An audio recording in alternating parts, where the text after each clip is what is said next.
ইমাম হাসান আর ইমাম হুসাইন রাদিয়াল্লাহু তাআলা এরা তখন প্রাপ্ত বয়স তাদের হলো না। ওই কারণে আমিরে মুআবিয়াকে খেলাফতির দায়িত্ব দেওয়া হলো। এদিকে আমিরে মুআবিয়া রাজ্য চালাতে চালাতে এদিকে আমিরে মুআবিয়ার বেটা এজিদ তিনিও সেনা হয়ে গেল। ও সোনাবানি কিরা, আমিরে মুআবিয়ার ইন্তেকালের পরে মদিনার ভিতরে দুটি দলে বিভক্ত হয়ে পড়ল। সাহাবা আবু বকর সিদ্দিক রাদিয়াল্লাহু তাআলা আবু বকর হুজুর এসে বললেন, এই মদিনার মানুষেরা, এত বড় ভুল সিদ্ধান্ত তোমরা নিও না। আল্লাহর নবী নিজে জবানে বলেছে, আনা খাতাবান নাবিয়্যিন লা নাবিয়্যি বাদি ওমর, আমি রাসূলুল্লাহ হলাম শেষ নবী। আল্লাহ যদি যদি আমার পরে কাউকে নবী বানাতো, আল্লাহ ওমরকে নবী বানিয়ে দিত।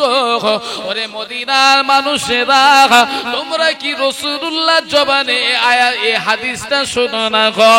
রাসূলুল্লাহ সাহাবারা বললে, হ্যাঁ এই হাদিসটা আমরা শুনেছি। আল্লাহর নবী বললে, আমার পরে যদি নবী হতো ওমর নবী হতো।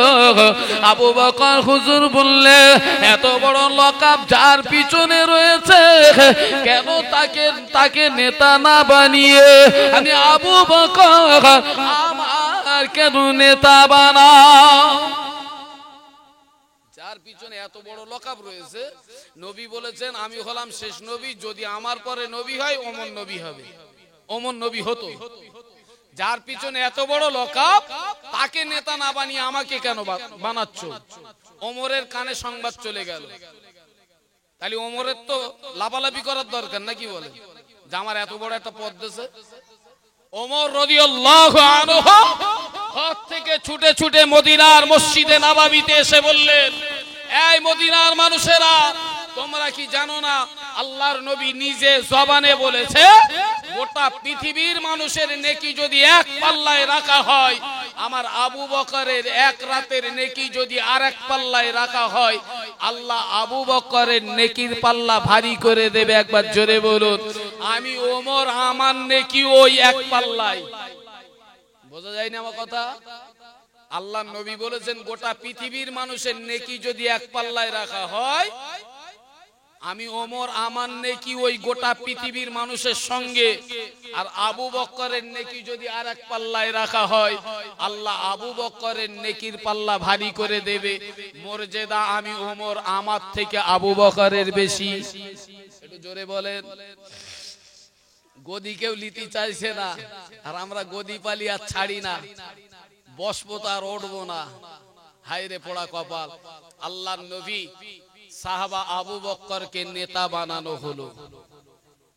ইমাম হুসাইন রাদিয়াল্লাহু আনহু পর্যন্ত ইমাম বংশের, নবীর বংশের চারজনকে খেলাফতির দায়িত্ব পেল, তাই তো? নবীর পরে আবু বকর, আবু বকরের পরে ওমর, ওমরের পরে উসমান, উসমানের পরে আলী রাদিয়াল্লাহু আনহুমা। আচ্ছা, এই চারজনের ভিতরে শহীদ হয়েছেন কজন? তিনজন। আবু বকর হুজুর শহীদ হননি, ওনাকে কেউ শহীদ করেননি। রাসূলুল্লাহর ইন্তেকালের পরে আবু বকর হুজুর 2 বছর মদিনার খেলাফতির দায়িত্ব পেয়েছিলেন। 2 বছর পরে হুজুর ইন্তেকাল করলেন। আবু বকর হুজুরের পরে ওমর রাদিয়াল্লাহু আনহু 6 বছরের, 6 অথবা 8 বছরের খেলাফতির দায়িত্ব পেয়েছিলেন। ওমর রাদিয়াল্লাহু আনহুর ইন্তেকালের পরে, শহীদ করার পরে হযরতে উসমান গনি রাদিয়াল্লাহু আনহুর খেলাফতির দায়িত্ব দেওয়া হলো। সম্ভবত ওমর আর উসমানের মাঝখানে 3টে দিন অন্য এক ব্যক্তি খেলাফতি পেয়েছিল, সম্ভবত। হযরতে উসমান গনি রাদিয়াল্লাহু আনহুকে শহীদ করা হলো।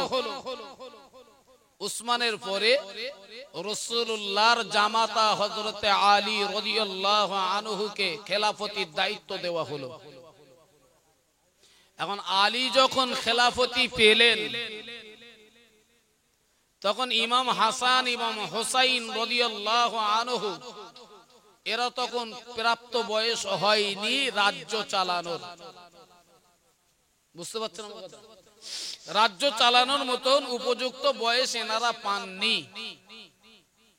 আলী রাদিয়াল্লাহু আনহুর পরে আল্লাহর নবী যে সাহাবাটাকে বলেছিলেন আমিরে মুআবিয়া তুমি বিয়ে করবে না, তুমি খবরদার বিয়ে করবে না, রাসূলুল্লাহর ইন্তেকালের পরে আমিরে মুআবিয়ার শরীরে এমন একটা রোগ হলো, সেই জমানার ওজা বদ্দিরা তারা বললেন ওরে আমিরে মুআবিয়া বিয়ে যদি না করিস মারা যাবি, বিয়ে করলি বেঁচে যাবি।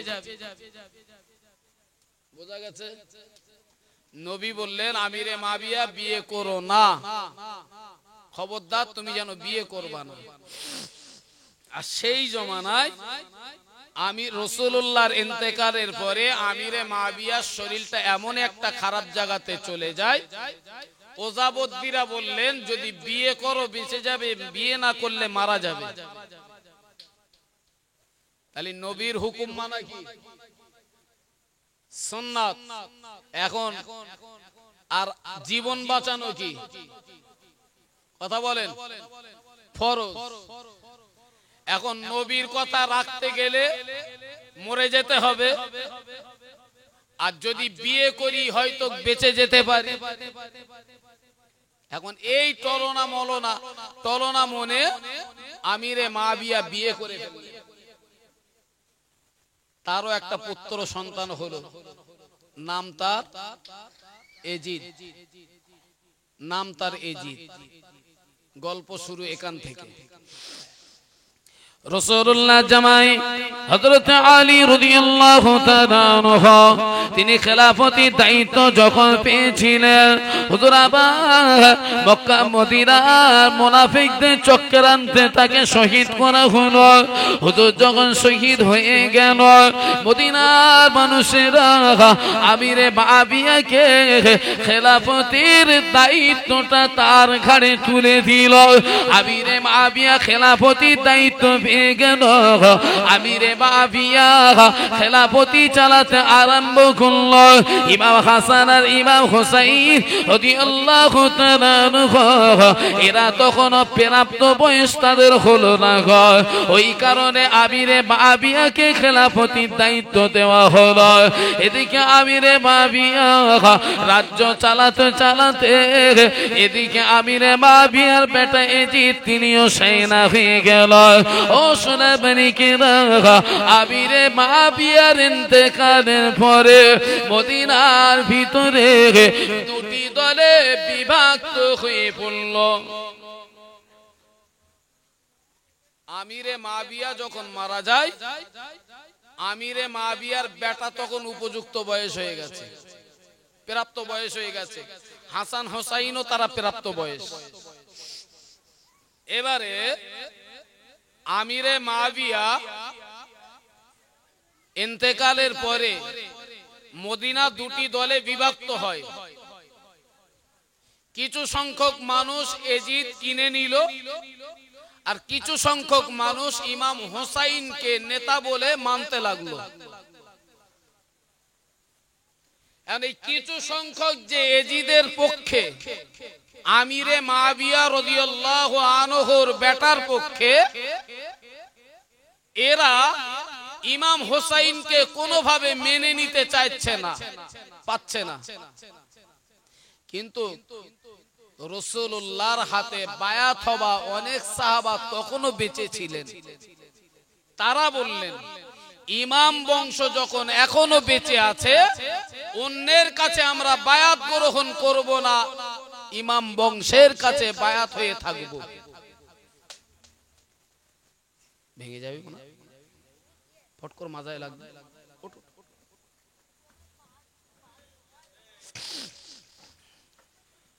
পালাবো পালাবো, পাবে দেখেছে। আচ্ছা বাদ দেন। এখন এই দুটি দলে যখন ভাগ হয়ে যায়, দেখা গেল এজিদের দলে সব যুবকের সংখ্যা বেশি, আর ইমাম হোসাইনের দলে মুরব্বীর সংখ্যা বেশি। এ মুরব্বীরা বললেন, এজিদকে আমরা কখনো নেতা বলে মানতে পারবো না, আর এজিদকে যদি তোমাদের পছন্দ হয়, তোমরা এজিদকে নিয়ে মদিনাটাকে ছেড়ে দিয়ে কুফা নগরে তোমরা আলাদা করে রাজিত্ব চালাও। খেলা এখানে। এই যে দুটি দল ভাগ হলো, এজিদ বললেন রাজতন্ত্র, ইমাম হোসাইন রাদিয়াল্লাহু আনহু বললেন না, গণতন্ত্র। সবাই যাকে নির্বাচন করবে আমিও তাকে মেনে নেব। কিন্তু এজিদ বললেন না, এটা রাজতন্ত্র, আমার বাপের পরে এই স্থানটা আমারই, অন্য কারণ না। মুরব্বীদের হুকুমে এজিদকে মদিনা ছেড়ে কুফা নগরে চলে যেতে হলো। ও সোনা মানিকেরা, ও নওজোয়ান তরুণেরা, ছেলেরা, বাচ্চারা, মা বোনেরা, ইমাম হোসাইনের দলে মুরব্বী মানুষের সংখ্যা বেশি। ইমাম হোসাইনের দিকে মুরব্বী মানুষের সংখ্যাটা বেশি, আর এদিকে এজিদের দলে যুবকদের সংখ্যাটা বেশি। মুরব্বীদের কথায় এজিদ তার লোকজনদেরকে নিয়ে কুফা নগর গিয়ে আলাদা করে একটা পরিবার তৈরি করল। ইমাম হোসাইনের কাছে এজিদ বায়াত গ্রহণ করলো না, আর ইমাম হোসাইন এজিদের কাছে বায়াত হবে না। ও সোনা মানিকেরা, এমন ভাবে যুগ যুগ ধরে চলতে আরম্ভ করল। বেশ কিছুদিন বাদে হঠাৎ করে সংবাদ চলে এলো, এজিদের কুফা নগর থেকে একটা চিঠি পাঠানো হয়। ইমাম হোসাইনের কাছে পাঠিয়ে বললেন, ওই চিঠিতে লেখা আছে, ও নবী পাকের বংশ, ও আলীর বেটা ইমাম হোসাইন, জলদি করে তুমি কুফা নগরে চলে এসো।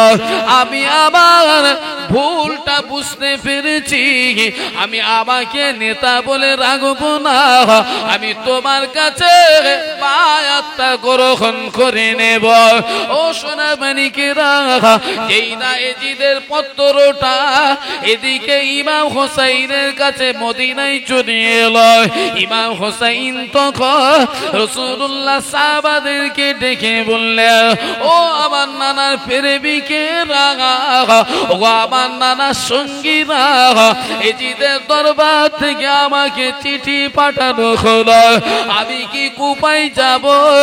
আমি কুফা নগরে বেরিয়ে যাব। আমার সঙ্গে কে কে যাবেন তৈরি হয়ে না? রাসূলুল্লাহ সাহাবারা বললেন, ও ইমাম হোসাইন, আমরা তোমাকে কুফায় যেতে দেব না। কুফার মানুষদের বিশ্বাস করি না। কুফায় তোমার নানাকে শহীদ করার চেষ্টা করেছিল, কুফা নগরে তোমার আব্বাকে শহীদ করা হলো। ও ইমাম হোসাইন, আমরা কুফার মানুষদের বিশ্বাস করতে পারি না গো, তোমাকে কুফায় কখনো যেতে দেব না। প্রয়োজনে এজিদকে তোমার কাছে আসতে বলো। ইমাম হোসাইনের যাওয়ার পারমিশন হলো না। রাসূলুল্লাহ সাহাবারা বললেন, ও ইমাম হোসাইন, খবরদার মদিনা থেকে যেন কুফায় তুমি যাবে না। ইমাম হোসাইন মুরব্বীদের কথায়, রাসূলুল্লাহ সাহাবাদের কথায় মদিনার জমিনে রইল, কিন্তু মনে মনে বারে বারে ভাবে, আমাকে তো ডেকেছে, যদি আমি না যাই কিয়ামতের মাঠে ময়দানে মাশারে আল্লাহর কাছে আমাকে দায়ী করে বলবে, ও রব্বুল আলামিন আল্লাহ, আমি ইমাম হোসাইনকে ডেকেছিলাম, ইমাম হোসাইন আমার কাছে আসেনি, তাই আমি ইমানের কলেমাটা পড়ার সুযোগ পাম, তাই আমি ইমাম হোসাইনের কাছে বায়াত হওয়ার সুযোগ পাইনি। ইমাম হুসাইনের মনে শুধু কুরে কুরে খাচ্ছে। আল্লাহর নবী যখন ইসলাম প্রচার করতেন, রাসূলুল্লাহ সবচেয়ে বড় দুশমন আবু জেহেল। আল্লাহর নবী একদিন আম্মাজান খাদিজাকে বললেন, বিবি খাদিজা, আমি একটু চাচার কাছে কলেমা প্রচার করতে যাব। আম্মাজান খাদিজা বললেন, যাবেন না, ওর মনে কোনো দয়া নেই, মায়া নেই, ভালোবাসা নেই, কিচ্ছু নেই। নবী তখন বললেন, ডিউটি, দায়িত্ব আমার, কলেমা নিয়ে যাওয়ার দায়িত্বটা আল্লাহ আমাকে দিয়েছেন, আমি নিয়ে যাব। তাতে আমাকে মারবে না বকবে না গালি দেবে না ছোট বড় কথা বলবে, ওটা আমি রাসূলুল্লাহ, ওটা আমার ভাববার কিছু নয়। একবার জোরে বলুন সুবহানাল্লাহ। আমার দায়িত্ব যেটা, আমি রাসূলুল্লাহ সেটা পৌঁছাতে যাব। কে মানবে আর কে না মানবে ওটা তার ব্যক্তিগত ব্যাপার। ইমাম হুসাইন সেই কথাটা মনে করে বললেন, আমাকে ডেকেছে যখন, যেতে হবে আমার। সে আমাকে মারুক, বকুক, কাটুক, ধরুক, যেহেতু ডেকেছে, যদি না যায় আল্লাহর কাছে আমাকে দায়ী করবে। আল্লাহ, আমি ওকে ডেকেছিলাম, আমার কাছে আসেনি, তাই আমি বায়াত হতে পারিনি। আমি ইমাম হুসাইন সেই দায়ীটা থাকবো না, যাব ওখানে। ঠিক সেই সময় রাসূলুল্লাহর একজন বয়োজ্যেষ্ঠ সাহাবা এসে বললেন, ওগো ইমাম হুসাইন,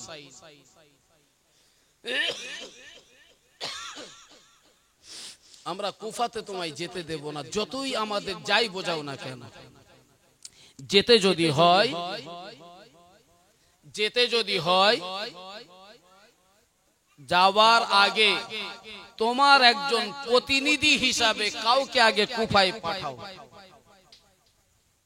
তিনি যাবেন, তিনি যাওয়ার পরে যদি তানার সাথে ভালো ব্যবহার করে, কথা দিলাম আমরা সঙ্গে করে ইমাম হুসাইনের সপরিবার নিয়ে কুফাতে চলে যাব। একবার জোরে বলুন।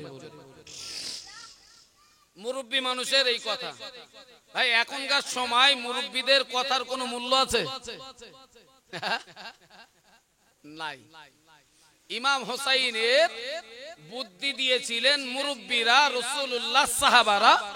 বললেন, ইমাম হুসাইন, কুফায় যাওয়া হবে না, কুফার মানুষদের বিশ্বাস করি না, যদি যেতেই হয় আগে তোমার প্রতিনিধি হিসাবে কাউকে কুফায় পাঠাও, যদি তার সাথে ভালো ব্যবহার করে, কথা দিলাম সঙ্গে করে তোমাকেও নিয়ে যাব। যুক্তিটা ভালো না? ভালো যুক্তি দিলেন।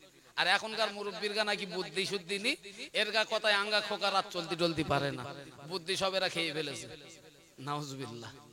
আরে থরে ছোটবেলার থেকে এই পর্যন্ত বড় করে তুলেছে ওই বুদ্ধি নি বলে। যদি বুদ্ধি থাকতো ছোটবেলায় তোর গালে নুন ঠেসে মেরে দিত, যে জানে বড় হলে আমার বুকি লাথি মারবে আগে, তাই না?